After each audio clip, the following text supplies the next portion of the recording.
සුබ දවසක් කියලා ප්‍රාර්ථනා කරන ගමන් යාළුවන්ට අද මම කියලා දෙනවා කිව්වේ ප්‍රෝග්‍රෑමින් ගැන. ඉතින් මම අද හිතුවා ප්‍රෝග්‍රෑමින් ගැන කියන්න කලින් ඔයාලට Java software එකක් ලියන්න අවශ්‍ය වෙන software කම්පියුටරට install කරන්න හැටි කියලා දුන්නා නම් හොඳයි කියලා. ඒ සඳහා software දෙකක් අපිට අවශ්‍ය වෙනවා. ඒ තමයි Java development kit එක සහ අපිට coding ලියන්න Jcreator කියලා software එකක් අවශ්‍ය වෙනවා. ඉතින් මම අද ඒ software දෙක install කරන්න හැටි කියලා දෙනවා. හොඳයි අපි මේ පාඩම සඳහා එක්වෙමු. අපි Java වලින් වැඩ කරන්න මුලින්ම JDK කියලා Java development kit එක අපේ කම්පියුටරට ඇතුළත් කරගන්න ඕන. මේ සඳහා අපි Google වලට ගිහිල්ලා Java JDK කියලා ටයිප් කරලා එනවා අපිට Oracle site එකේ Java නිල site එක. ඒකෙන් downloads වලට ගියන් පස්සේ Java SC downloads කියලා තියෙනවා. ඒකට ගිහිල්ලා අපි අපේ කම්පියුටරට අදාළ Java development kit එක download කරගන්න ඕන. මේ සඳහා ගියාම අපිට පෙන්නනවා Java development kit කීපයක් පෙන්නනවා විවිධ operating system වලට. ඒකේ මුලින්ම accept license agreement කියන එකට අපි ටික් එක දාගන්න ඕන. දාලා ඉවරලා අපි අපේ කම්පියුටරේ 64 bit එකක්ද කියලා අපි බලන්න ඕනේ. අපි දැන් බොහෝ දුරට පාවිච්චි කරන 64 bit computers. ඒ නිසා අපි 64 bit ෆයිල් එක download කරගන්න ඕනේ.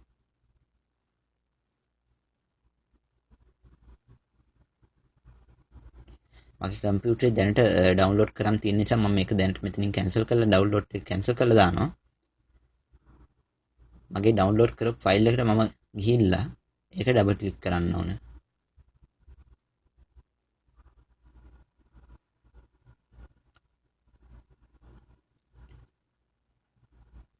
yes කරන්න.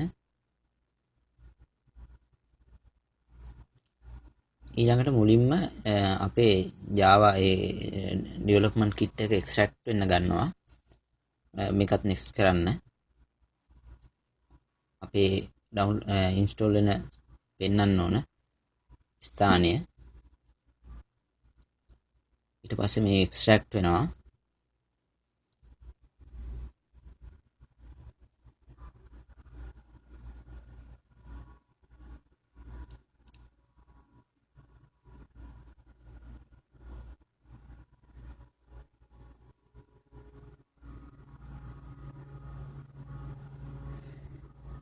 Java වලින් වැඩ කරන්න අපිට අවශ්‍ය සියලුම platform එක අදාළ අවශ්‍ය platform එක ලබා දෙන්නේ JDK package එකෙන්. අපි වැඩ කරනවද කියලා බලන්න අපි command prompt එක අරගෙන තියාගමු. ඊළඟට දැන් තාම install දුන්නේ නැහැ. අපි බලමු command prompt එකට ගිහිල්ලා Java C කියන්නේ Java compiler කියන එක. Java C කියන එක අපි type කරලා බලමු මොකක්ද වෙන්නේ කියලා. අපිට දෙනවා දැන් තාම එම command එක එහෙම command එකක් අඳුර ගන්න බෑ කියලා. Java C is not recognized කියලා දෙනවා. ඒ කියන්නේ අපිට තාම Java install කරලා නැහැ හරියට.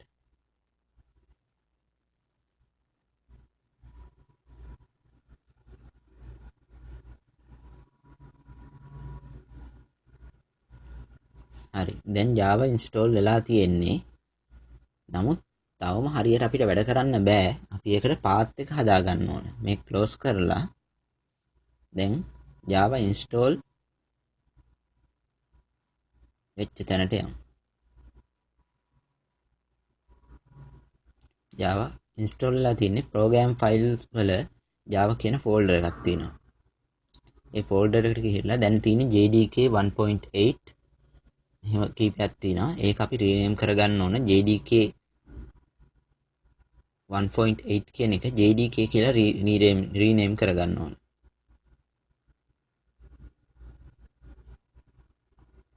ඊළඟට JRE 1.8 කියන එක JRE කියලා rename කරගන්න ඕන.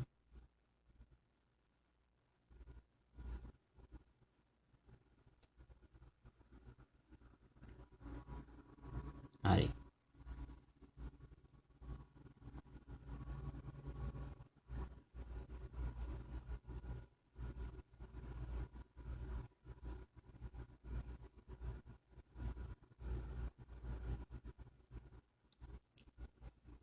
ඊළඟට අපි මෙම පාත් එක දීම සඳහා control panel ගිහිල්ලා control panel වලට ගිහිල්ලා ඒකේ තියෙනවා system and security කියලා. ඒකට ගිහිල්ලා system වලට යන්න ඕන. ඊට පස්සේ ඒකේ තියෙනවා advanced system settings කියලා. ඒක ක්ලික් කරගන්න. ඊට පස්සේ environmental variables කියලා තියෙනවා. අපි ඒකට යමු.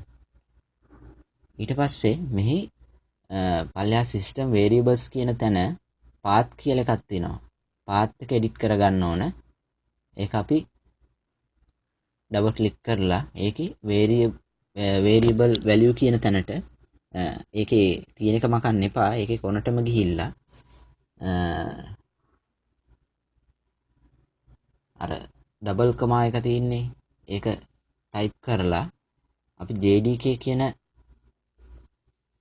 ෆයිල් එකේ ෆෝල්ඩර් එකේ bin එක කියන එක ඇතුළට ගිහිල්ලා ඒකේ අපි පාත් එක කොපි කරලා අරගෙන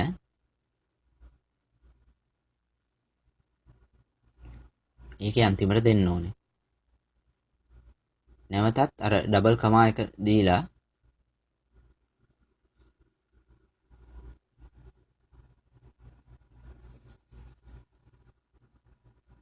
ඉහත ආකාරයටම JRE කියන ෆෝල්ඩර් එකේ ඇතුලේ තියෙන bin කියන එකට ගිහිල්ලා ඒකේ පාත් එකත් අතෙන්ට කොපි කරගන්න ඕනේ. දැන් ඕකේ කරන්න. හරි. ඒකත් ඕකේ කරලා ක්ලෝස් කරන්න. ඕකේ කරන්න. දැන් අපි command prompt එකට ගිහිල්ලා බලමු අපේ Java වැඩ කරනවද කියලා.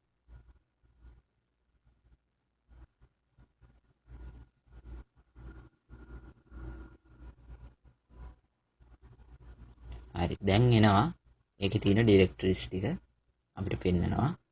commands මේ වගේ list එකක් එනවා.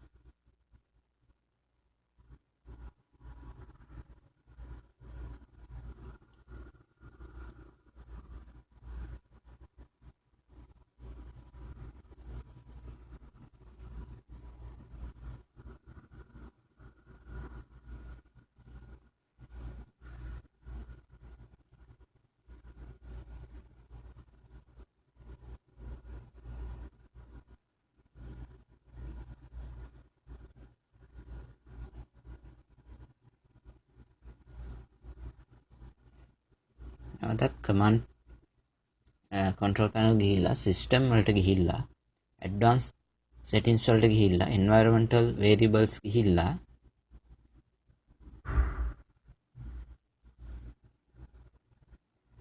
user variable for programming technology කියන එකට ගිහිල්ලා new ගිහිල්ලා variable name එකට Java home කියලා දෙන්න.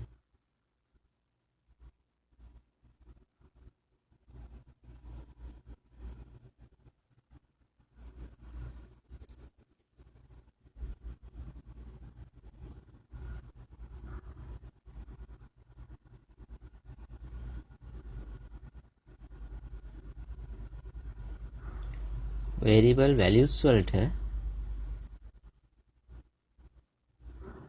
අපේ Java folder එකට ගිහලා JDK කියන එක ඇතුළට ගිහිල්ලා ඒකේ path එක copy කරලා ඒක ලබා දෙන්න. දීලා okay කරන්න.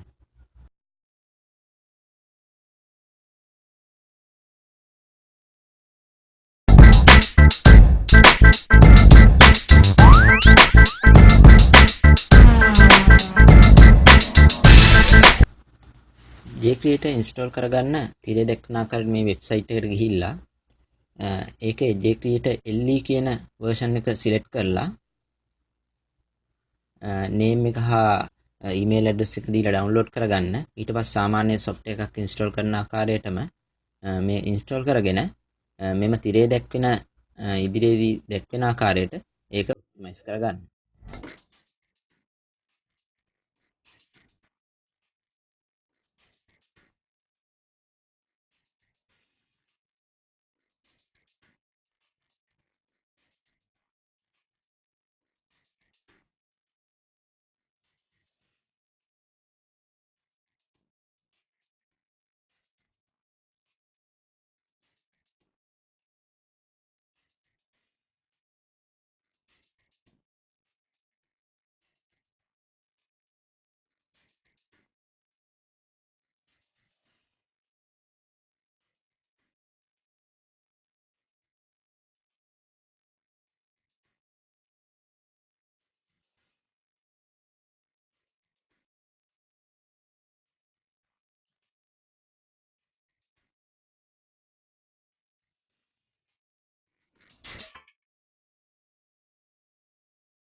ඉතින් යාළුවනේ මම අද ගෙනාපු වීඩියෝ එක ඔයාලට වැදගත් වෙයි කියලා මම හිතනවා. ඒ වගේම මෙම සතියේ අපි ඉලෙක්ට්‍රොනික පාඩම සමගින් නැවතත් වීඩියෝවක් සමගින් එකතු වෙනවා. ඉතින් මාව සබ්ස්ක්‍රයිබ් කරන්න, මාව Facebook ෂෙයා කරන්න. මෙවැනිම දැනුම සොයා යන තවත් යාළුවන්ට එය වැදගත් වෙයි කියලා මම හිතනවා. ඉතින් අපි ඊළඟ වීඩියෝ සමගින් එකතු වෙමු.